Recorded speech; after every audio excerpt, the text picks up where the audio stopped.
Fake narrative तयार करणारी factory अजून संपलेली नाही।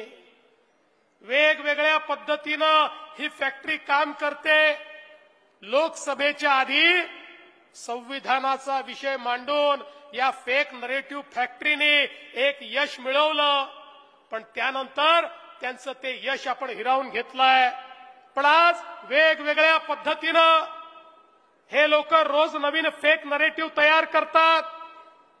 आता महानगरपालिकेच्या निवडणुका जवळ आल्या आहेत, जिल्हा परिषदेच्या निवडणुका जवळ आल्या आहेत, पंचायत समिती नगरपालिकेच्या निवडणुका जवळ आल्या आहेत।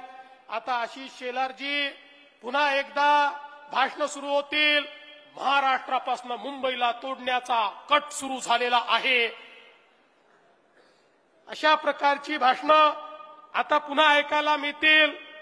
मी त्यांना सांगू इच्छितो, तुमच्या मध्येही ताकद नाही आणि कोणाच्या बापातही ताकद नाही की मुंबईला महाराष्ट्रापासून वेगळं करते।